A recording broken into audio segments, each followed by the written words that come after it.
Hey, my glorious, generous arena nerd overlords. You remember the time where you made few insignificant numeric adjustments to rifle and got verbally vomited upon with a slew of suggestions of better improvement ideas. And so you made meaningful improvements and everyone lived happily for once and there was party and a cake. Well, I hope we're entering the same cycle with those changes.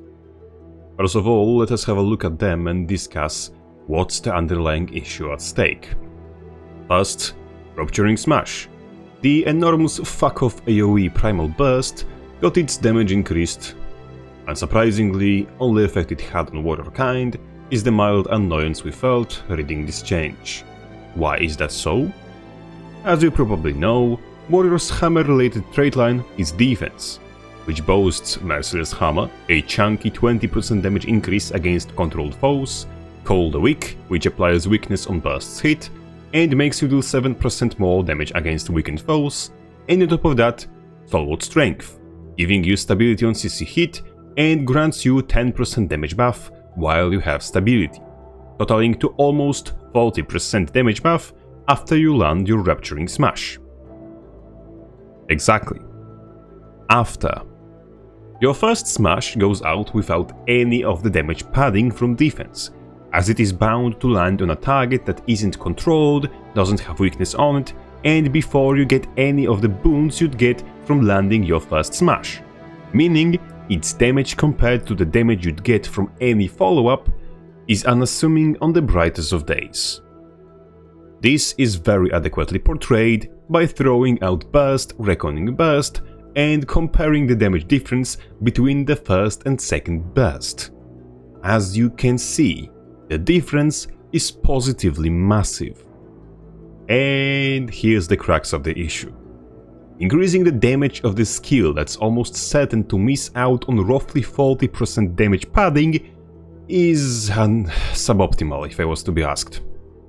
Especially considering your burst is all for nothing if it's been dodged, blocked or interrupted, and with horseshit like power lock existing in this game, with ages from things like advance, with blindness, weakness and few similarly disastrous conditions, you're likely either to miss or not accomplish much with your Grand Slam opening.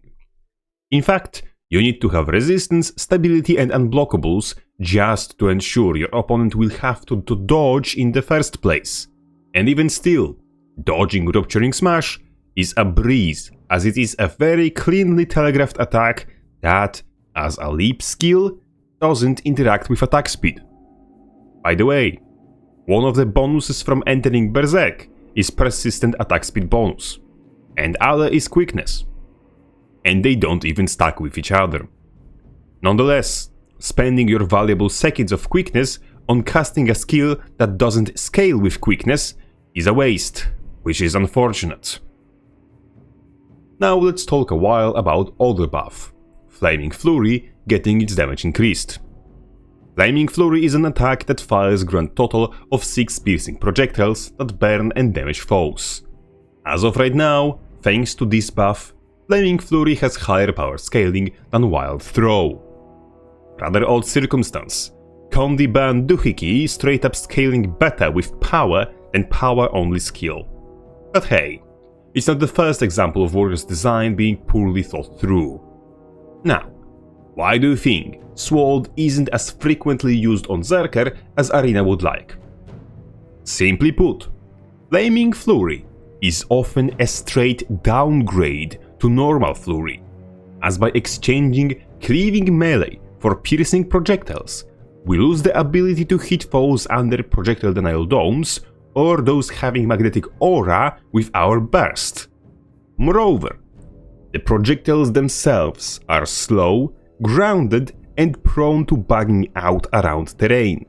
Their vertical and horizontal hitbox is small, making those issues even more evident, and on top of that, its animation cannot be stall cancel, meaning we have to burn a dodge or weapon swap when we realize we're firing at something that reflects.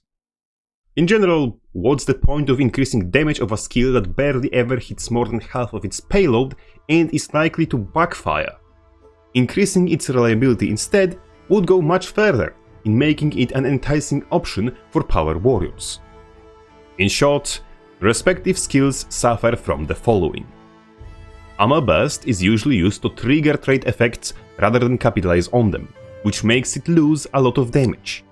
Using Rupturing Smash optimally requires wasting the valuable seconds of quickness you get from Burst of Aggression, and that's on top of quickness overwriting your innate attack speed bonus from being in Berserk. In above average tier lobbies where people know how to use their utility and interrupts, you need stability, resistance and Signet of Might all combined to do so much as force the enemy to dodge, let alone hit anything.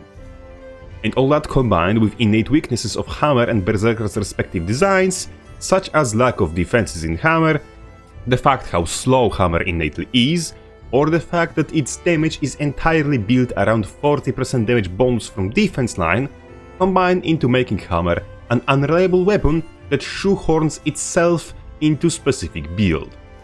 And Berserker, with its lack of defenses, its reliance on fabricating stats from other stats to hit damage thresholds, its single hitting large damage skills that shit themselves whenever blindness or ages are present, its attack speed bonuses that override each other, and its high commitment, low payoff mechanic of rage that stands at the core of its design, aren't helping either. Similar goes with Flaming Flurry. You enter rage, and your burst becomes reflectable, blocked by projectile denial, less reliable, and interacting to lesser extent with your traits. Therefore, if you have to fight a ranger with a turtle, any aura-happy elementalist, a shield master warrior, or simply exist in the same space as Firebrand, your sword burst in rage becomes a liability rather than an advantage, as you can't use it as freely as you could use the core burst. Same thing applies to Spear Primal Burst, but that's not the topic of today, so let's cut to the chase. How do we meaningfully improve Hammer and Sword Berserker builds, with specifically Power Berserker in mind? There's unfortunately no easy answer, or at least not as easy as it was with Rifle. Problems here go deeper than scuffed skills being scuffed, but we can extrapolate from previous experiences and our combined knowledge of Warrior as a whole to figure something out. First and foremost, I would point towards dual wielding and the fact that it didn't rip the game from its foundations, and suggest that innate attack speed increase from Berserk should stack with both quickness and dual wielding attack speed increase.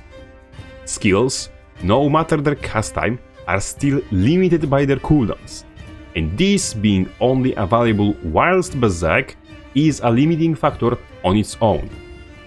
Secondarily, I take a look at Burst of Aggression and question why exactly does the quickness on it last shorter than Aggressive Onslaught's quickness.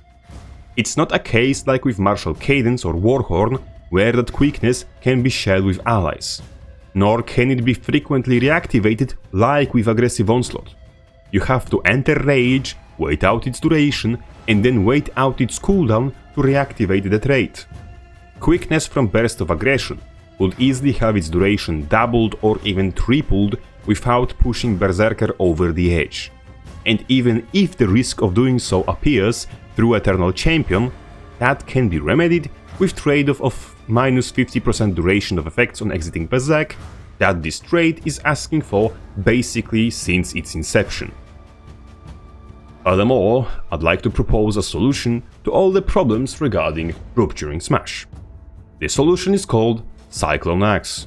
Simply put, multi-hitting AoEs already exist in the game, and animation of Rupturing Smash basically begs to hit not once but 2-3 times in rapid succession like Cyclone Axe does. That way, a single stack of Aegis or Blindness doesn't completely nullify the attack, and it would shave off more than just one stack of stability, and would deal better with skills like Shield of Wrath and Arcane Shield if it came to it. Not to mention, every hit after the first would be affected by traits such as Merciless Hammer, Cool the Weak, and Stalwart Strength.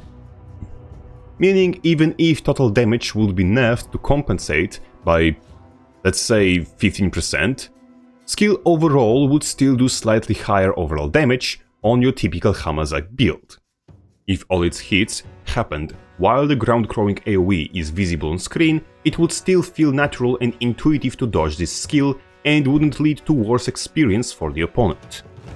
Now only reduce the immobilized duration to half a second, dazed duration to 1 second, and damage per hit to 30% of original value, and we get much more reliable skill with giving it nothing but quality of life changes. Exactly what Warrior needs. Flaming Flurry has similar easily recyclable fix in form of Blaze Breaker. Blaze Breaker is everything I wish Flaming Flurry projectiles were. It doesn't bug out, travels over terrain, and connects hits on a consistent fashion. Bypasses projectile denial just as Core Flurry does, and even applies burning. Calling could be simply copied and pasted from one skill to another, and it would be a direct improvement even with lower damage and lower condition duration. All you have to do is fudge around with animation to fit your own standards. But I'm convinced it could be done by 2 guys and a crate of beer in one rather pleasant evening. And even if you decide you're too lazy to adjust the animation and particle effects, I can assure you any Warrior main would take a goofy looking skill that works over a good looking one that doesn't. With the aforementioned change, a Berserker would finally be able to fight an Elementalist and be a bigger danger to the enemy than to himself, making the weapon finally an enticing option to consider. And if all of the above fails and doesn't push Berserker to at least see some play, consider allowing the movement skill casts to scale with attack speed, but only while in Berserk. That's however much more of a wildcard change, you know, the if everything else fails option. It will be really fun though, and disproportionately help power builds in comparison to comedy ones, but that's a topic for another time. For now, only thing remaining to be said is, you can fix Warrior, even with minimal effort and maximum recycling. Just stop padding the numbers and start fixing mechanical and design related issues. It worked for Rifle. Now it's time to tackle rest of the weapons and features one by one. And that way, we'll eventually get somewhere that makes sense. Thank you for listening, and a big sign of gratitude to all the generous supporters continuously considering my dubious quality content worth their money. You're all truly welcome. Rapface out.